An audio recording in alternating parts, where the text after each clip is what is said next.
What? No interpreter is available? No way. Lily's voice was high, as if in shock. She lowered it quickly, but her nervousness was obvious. They failed to bring the interpreter that was expected of them. Were those two responsible for this? They're most likely canceling the arrangement since they don't have an interpreter. I can do the interpretation if you're in a hurry. I can communicate in English rather well. Before I realized it, I had actually stated that aloud. I'm Ryan, and I'm 31. I drive a cab for a living. In addition, I have the background of a mathematician who previously graduated first in my class from Harvard. I now simply like taking solitary drives around Tokyo's streets. I no longer appreciate the elegance of mathematics and its exact logic, and now I spend my time in my car listening to a variety of people's tales. It's what my life has become like. The bustling cityscape is bathed in a pale golden tone as the evening's gentle light bounces off the building windows. The taxi is a peaceful place in the middle of this city's activity. Good night, Ryan. Today, we get together once more. Lily Bennett, my regular, entered through the open door. She rides in my taxi nearly every day and is the young CEO of a startup. Every time she enters my taxi, I eagerly await her story of the day. Lily, good evening. You put in a lot of effort today as well. I'm really exhausted. Sounds like work's been tough. Lily sank far back in the chair. She has brown hair that is wavy, a tall stature, and serious eyes. She came across as a little frightening at first, but recently she has been displaying a more laid-back side. Work is tough, but I also get invited to dinner by clients quite often. Well, you're a beautiful woman, Lily. Avoid making fun of me. Rejecting them each time is tiresome. I looked in the rearview mirror at her. She appeared to be exhausted. I laughed and switched on the music system, knowing it would be foolish to tease her any further. The atmosphere became calmer as soft jazz tunes started to permeate the car. I'll play some relaxing music for you tonight. Yeah, thanks. With a heavy sigh, she leaned back in her chair. I thought the calming jazz might at least somewhat relieve her weariness. She listened to the music in silence for a long time. Then she spoke as though she had just had an idea. Come to think of it, Ryan, it's rare for someone young like you to be a taxi driver. A little different from normal, there was a tinge of curiosity in her voice. The majority of cab drivers are elderly, it's true. What made you choose to work as a cab driver? Because I'm a vehicle enthusiast, and perhaps to visit you, Lily. You're such a smooth talker. She laughed, assuming I was kidding. In the back of my mind, there was another reason. A past I didn't want to think about in private. Ha, I'm really tired. Lily gave a beautiful little yawn. I am going to sleep. When we reach to my house, is it possible for you to wake me up? Got it. She was already sound asleep when I agreed. She must have been quite tired, yet I couldn't help but smile at her carelessness. I fled, but she's likely going through a lot of hardships. Once more, the taxi vanished into the night as her gentle breathing blended with the jazz. In the midst of the car's silence, a far-off memory arose. I remembered every minute of my time at Harvard, delving deeply into the field of mathematics, spending many evenings working through difficulties under artificial lighting, getting lost in a sea of equations, and fervently pursuing novel theories. My research's success gave me a lot of confidence, and one day I turned in a paper that had the potential to make a big difference. But the paper was turned down. The rationale was clear. George had to be the culprit. George sabotaged me with the help of his influential sponsors. I never thought that such dishonest methods could overcome my genuine love of maths. I was so shocked at the time that I went to Professor Cooper to voice my disapproval. What caused the rejection of my paper? The information should be accurate. My voice faltered, my words laced with incredulity. Ryan, sometimes in academia, being right isn't enough. Professor Cooper let out a long sigh and gave me a sad look. I saw a surrender to an inevitable reality in those eyes. Then why did I fall in love with mathematics? My voice became rougher and rougher. I was overcome with a feeling of disappointment and rage that I was unable to control. Professor Cooper said, "Ryan, I understand your passion, but reality is harsh," in a gentle, childlike voice. George is supported by strong sponsors. We cannot disregard their desires. Even though he spoke calmly, it simply made me more irritated. Is that the purpose of the academic community? Putting money and power before morality. My shoulders trembled with annoyance. You still have a way to go, Ryan. I want you to not give up and to keep looking forward. His statements were both reassuring and an unassailable conclusion. I left the institute after being cruelly made aware of my helplessness. I can still hear George sneering as he watched me, the loser. His sarcastic gaze and icy tone grabbed me. "Your passion is useless," he said. I gave up battling, my spirit crushed, and went back to Japan. I decided to live a tranquil life because my old passion had diminished. I now spend my days taking in the passing scenery outside the car window and listening to people's stories. I murmured gently along with the jazz music in the car's silence. I looked at her serene sleeping face while I waited at a red light. The cab drove easily, and soon we reached Lily's house, a lavish high-rise condominium rising in front of us. It was like entering a different universe with its brilliant exterior. "Lily, we're here." My voice caused Lily, who had been sleeping well, to awaken. After a moment of looking about, she slowly regained consciousness and grinned. "Oh, Ryan, thank you. My sleep was excellent." "I'm happy to hear that. You appeared very worn out today." "Yes, I have a significant event approaching. The pressure is very high." Lily unbuckled her seatbelt and gave a little yawn. She stretched like a kitten when she opened the taxi door. She looked like a scene from a movie, lit up by the lights from the high-rise building. Just as I was ready to leave, Lily turned around. "Ryan, thanks again for today." "I didn't do anything." "That is untrue. You are my pillar of support." "Ha, that's a bit of an exaggeration." "No, it's not." Like a teacher describing something, she placed her hands on her hips. "Even when things get tough, I think about talking to you, and it helps me hold back." "I understand." "Well, it's probably beneficial for both of us to vent to me." "Is it truly beneficial to you as well?" "The only person who feels better after is me." "Seeing you smile makes me feel better." Typically, my passengers have serious expressions. "Ha, in that case, it's definitely a win-win." She smiled somewhat mischievously as she ran her finger along the taxi door. "Would you like to stay up for a while?" "Only for a short time. I managed to obtain some excellent tea leaves." I was momentarily taken aback by her playful invitation. Her charming smile blended with the quietness of the night. For a second, something inside me wavered, but I quickly regained my composure. "Thanks, but I still have work. Maybe next time if there's a chance." "That's too bad, but see you later." She waved lightly and headed toward the entrance of the condo. I watched from inside the car as the luxurious lobby lights enveloped her, and her figure slowly disappeared into the distance.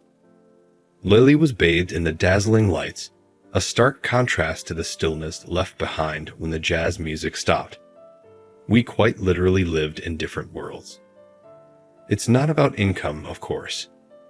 That luxurious life of hers is the result of her facing challenges head-on without running away. I, who had simply tucked my tail and fled, even hesitated to show her my smile. With Lily's warmth fading away, the silence settled in once again. I took a deep breath and moved the taxi to pick up the next passenger. The city remained as noisy as ever, but my own story was still at a standstill. Without much purpose, I continued to drive the taxi. The next afternoon, the taxi was back in the midst of the hustle and bustle. Through the window, I saw people briskly going about their daily routines. I circled the outskirts of the busy world when suddenly a passenger hailed me while I was waiting at a red light. Two men flagged down the taxi and got in. One was tall, and the other was thin. Both of them looked like they were from overseas. They were dressed in business suits and seemed to be in a hurry. Where to? To MW Corporation. Hurry up, we're in a rush.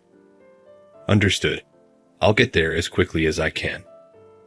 Annoyed by their rudeness, I responded calmly as I started the engine and drove off. They began talking to each other. Their voices were annoyingly loud, so I couldn't help but overhear their conversation. They were speaking in English, probably thinking I didn't understand them.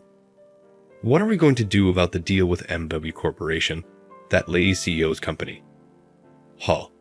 Well, if we cause a little disruption, the deal will be off. I see, so that's how we'll get some pocket money. Exactly. It's an easy job, but what is he thinking wanting to see the business expansion in Japan fail? Apparently, one of his old rivals might be in Japan. A rival? Yeah, so our boss is worried that if he moves into Japan seriously, he might draw the attention of that rival. He wants to keep the sponsorship deals to himself. Huh, what a small-minded guy. They shrugged their shoulders exaggeratedly and laughed, but to me, it wasn't a laughing matter. I had a bad feeling after hearing their conversation. MW Corporation is Lily's company. If that's the case, then the big deal Lily mentioned is likely their target. I bet they're scrambling over their clue list. It's almost comical to watch. Absolutely, teaching that young woman the harshness of business will be quite entertaining. Anger welled up inside me, but I held it back. Saying anything now would be pointless. We're here. Took you long enough. What a slowpoke. Our time is expensive, you know. When we arrived at MW Corporation, the two men got out, complaining the whole time. I kept a plastered smile on my face as I saw them off. As they disappeared from view, I received a message on my phone. It was from Lily, asking for a ride due to the upcoming deal. Sorry for the sudden call. No worries. Thank you for choosing me. Responding to her request, I quickly went to pick her up. Lily got into the taxi, looking exhausted. Where to? To the office, please. I have an important deal. I see, so the deal is happening today after all. The concern that those two men might cause trouble for Lily still loomed. However, there was also a chance it was unrelated. I couldn't just tell her what I'd overheard, so I decided to bring it up subtly. By the way, how's the preparation for the deal going? The deal? Everything should be ready. Lily looked out the window of the moving car. After a moment of thought, she began making a phone call. It's an important deal, so it can't hurt to double check. Right. That's true. Better safe than sorry. If there was no issue, that would be the best outcome. But my hopeful assumption was quickly shattered. What? There's no interpreter? No way. Lily seemed so shocked that she raised her voice. She quickly lowered it, but it was clear she was flustered.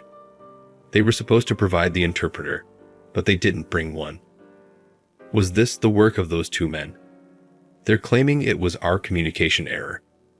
How could this happen? Those men probably spoke Japanese as well, using the lack of an interpreter as an excuse to cancel the deal.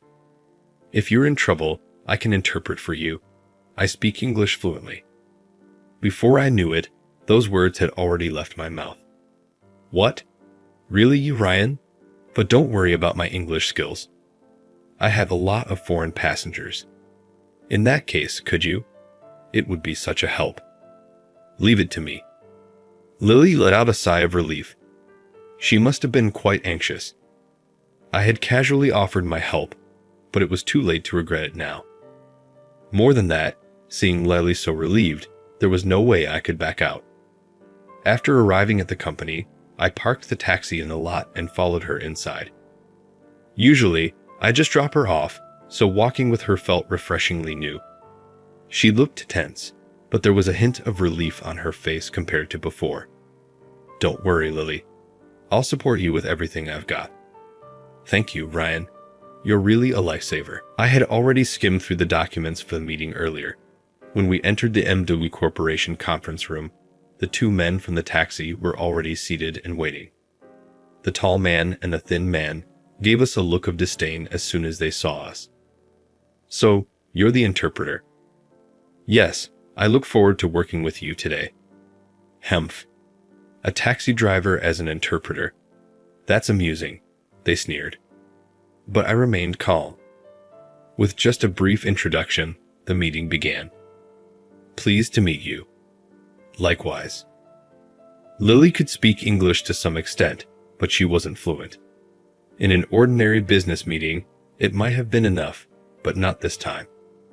I would have to step in and handle this. We believe the proposal is necessary for market expansion. However, we need to verify some conditions. Given the current financial situation, we need to be more cautious about the investment and need a guarantee that MW Corporation can meet these demands without compromising quality. They were speaking quickly on purpose, mixing in confusing jargon. They even started speaking almost simultaneously, clearly trying to create confusion. They want to confirm the terms necessary for market expansion and verify the conditions. I translated everything for Lily immediately. They specifically need assurance that the demands can be met without compromising quality, considering the current financial situation. I see. We have already taken measures for that. Let's present the specific numbers and plans. I translated Lily's words into English and handed over the documents to the men. The tall man and the thin man looked slightly surprised, but they quickly resumed their attempts to cause trouble. What about the potential risks of the new technology? We have serious concerns about compatibility and potential downtime. Don't forget the legal implications. There are hurdles to clear, and significant delays could occur. As they began speaking over each other again, I listened calmly. But as they kept piling on, I realized translating everything as they spoke would be impossible. We've compiled our approach to the potential risks and legal issues in this document, I said, handing them the document Lily had already prepared. Then, in a low voice, I added, if you're here to sabotage this deal, then speaking to you sincerely is meaningless. Huh? What are you talking about? How rude. Doing business with someone who says things like that. If you're here to cause trouble, would you like me to call your boss? Why, it seems I need to explain everything about you to him. Well, the two of them went pale, exchanging nervous glances. From what I'd overheard, they were being paid to sabotage the deal. To their boss, this would be a serious betrayal. If they were lucky, they'd only get fired, and it was likely their misconduct didn't end with just this incident. Of course, I didn't know the full extent of their actions, but they didn't know what I did or didn't know. They would surely misunderstand, thinking I knew more than I actually did, and that fear would work in my favor. Very well, your involvement is sufficient. Let's proceed with the partnership under the agreed conditions. Indeed, we look forward to a cooperative relationship. In a panic, they quickly changed their attitude and suddenly accepted the contract. Lily had been watching our exchange with a puzzled expression. When she realized the contract had been secured, her face lit up with a radiant smile. So the deal is done. Yes, it's done. Thank you so much, Ryan. This negotiation was a success thanks to you. I simply smiled. A sense of satisfaction from battling in the business world, a feeling I had long forgotten, swelled in my chest. As the meeting ended, the two men left, but not before making a bitter remark. Honestly, your interpreting was impressive. Handling that situation so skillfully. Why were you pretending to be a taxi driver? Thank you, but I'm not pretending. I bowed to them politely. In any case, The success of this negotiation was a significant step forward for Lily. After the two men left the company, she repeatedly expressed her gratitude. "Ryan, thank you so much. I don't know what would have happened if you hadn't been there. No, it was your preparation and skill that made this a success. I just helped out a bit." "That's not true. Can I rely on you again in the future?" "As long as it's within my capabilities." "Isn't there anything you can't do?" Lily said this with a smile full of trust. Seeing that smile, I awkwardly smiled back. As we drove toward her home, she suddenly made a suggestion. "How about we take a little drive? It feels like a waste to just go straight home." "Should I stop the meter?" "No need. This is my little indulgence." "That's generous of you. Anywhere in particular you'd like to go?" "Not really. I just want to talk for a bit." I nodded and smoothly drove through the night city. For a while, we were both silent, simply taking in the city lights until Lily finally spoke. "Ryan, what's in the depths of your heart?" For a moment, her question left me speechless. "That's..." I was about to deflect as usual, but then I met her earnest gaze in the rearview mirror. She was looking at me, trying to understand and believe in me. I didn't want to say anything pointless and end up being looked down upon. "It's not a very interesting story, but is that okay?" "I'd love to hear it," she smiled, looking relieved. After taking a few seconds to steel myself, I began to speak slowly. "Believe it or not, I graduated at the top of my class from Harvard as a mathematician." "Really? You were that incredible?" "But the paper that I poured my life into was sabotaged by my rival, George. Even now, thinking back to that time is painful. My spirit was broken, and I lost the motivation to continue my research." "That's terrible. I had no idea you had such a past." "Since then, I distanced myself from the world of research, and now I'm a taxi driver, Ryan." "Haha.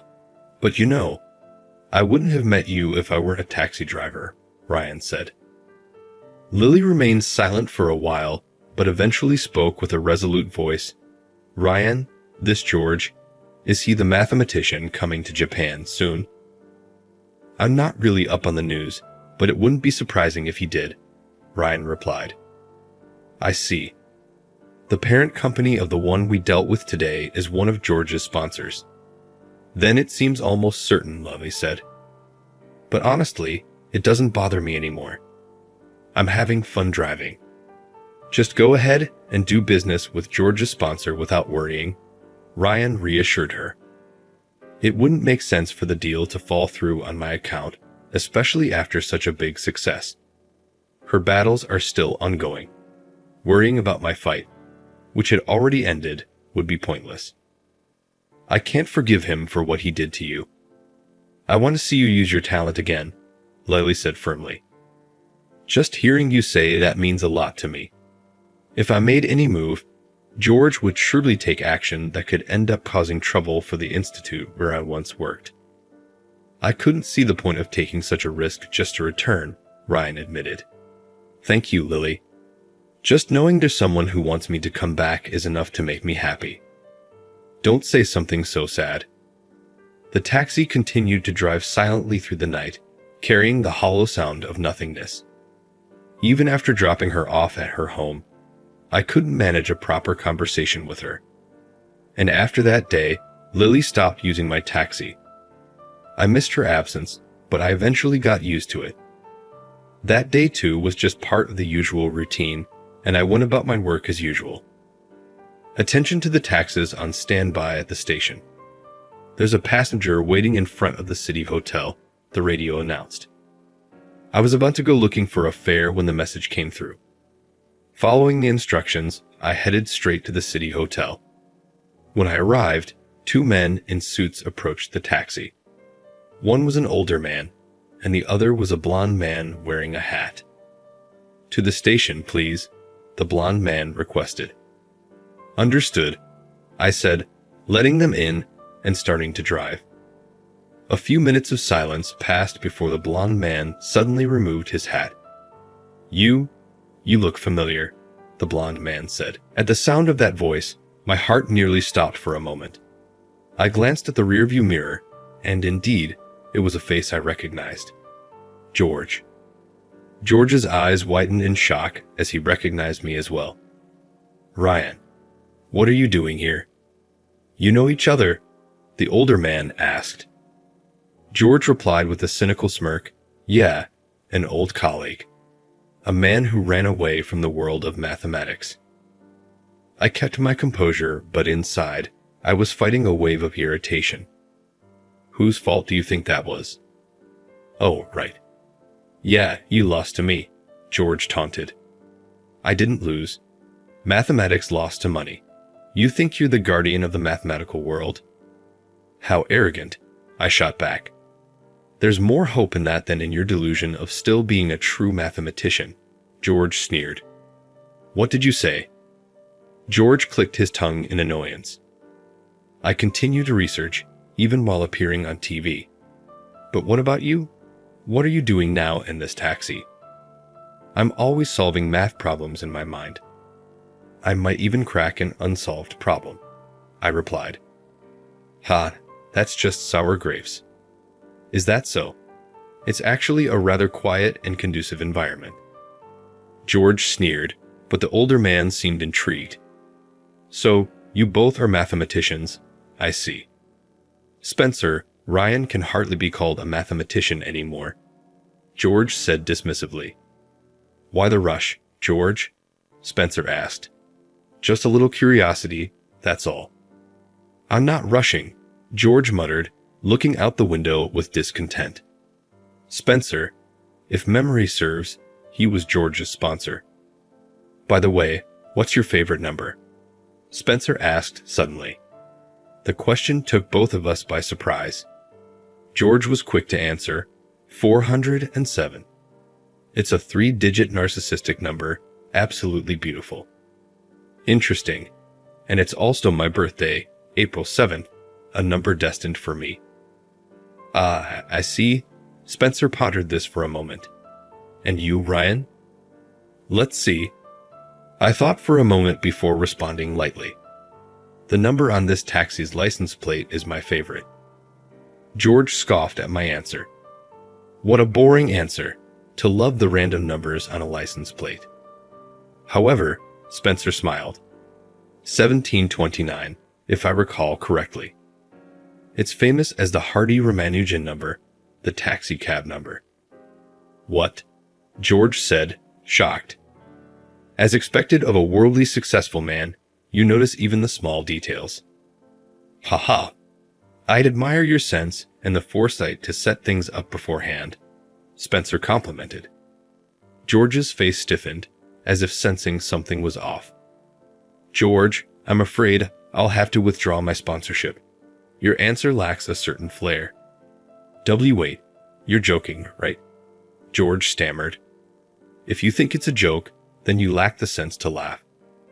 No. Well, don't make me repeat myself. This is goodbye. I pulled the taxi over to the side of the road and opened George's door. He looked like he had more to say, but eventually gave up and got out of the car. He knew better than to anger someone as influential as Spencer. Well then, enjoy your time in Japan, I said. George wore a mixture of shock and anger on his face, but he left without another word. As I started the car again, Spencer gave a quiet smile. Ryan, I'd like to have a word with you. What is it? I've decided to partner with MW Corporation, and President Bennett strongly advocated for you. What? Lily? For me? I asked, astonished. Spencer nodded and continued. She believed in both your talent and your character. For a moment, I was at a loss for words. I hadn't realized Lily had been working so hard on my behalf. Lily is a remarkable person. I'm confident that her judgment is sound. Yes, she truly is an amazing person, and I understand you now. Ryan, I believe you will be a valuable asset to our project. My heart swelled with gratitude. Honestly, I was surprised. But if Lily had that much faith in me, I wanted to live up to her trust. Spencer nodded, looking satisfied. Then let's arrange a formal meeting soon with Lily included. I look forward to it. The taxi continued to glide quietly toward its destination. Inside me, a mix of anticipation and anxiety for this new challenge swirled. I felt like my story was beginning to move forward again as I took this new step. Where shall I take you? To my place, please. Driving through the night city, I could feel a sense of renewal. Ryan, thank you so much. Thanks to you, the project is moving along smoothly. Not at all. You're the one who convinced Spencer to come on board. Without your skill, knowledge, and insight, we wouldn't have made it this far. That's a fact. Haha, thank you. Through the rearview mirror, I caught her gentle gaze. But you are quite the gentleman, quitting as a taxi driver to become my personal chauffeur. The pay is better this way, I teased. Ryan, you don't have to worry about the driving. You can focus on mathematics. Thank you, Lily. It means a lot to hear you say that. I suddenly thought of something and decided to ask. By the way, what happened to George? Recently, he lost his backing. His status and reputation have been crumbling. People have realized he lacks real ability. I see. If he had sincerely continued his research, things might have turned out differently. The fact that he had to sabotage you showed his true colors from the start. After that, Lily fell silent, gazing out at the night scenery. Eventually, we arrived at her high-rise, and she spoke up suddenly. Ryan, I have something to talk about. Will you come up? All right. I followed her example and went into her flat via the elevator. From the large living room, we could see the night sky in all its beauty. With a slightly anxious expression, Lily gestured for me to take a seat on the couch. Ryan, there's actually something I'd like to ask of you. What is it? Would you go to America with me? America? Yes, over there, we are collaborating with a research institute on a project. I truly need your assistance. I was surprised for a second, but then I grinned. If it's something you need, I'd be more than happy to help. Really? Ryan, thank you. I'm your driver after all. You're being mean. Speaking in a slightly sulky tone, she flushed. Not only as a mathematician, but also as a driver. You are what I need. Just you.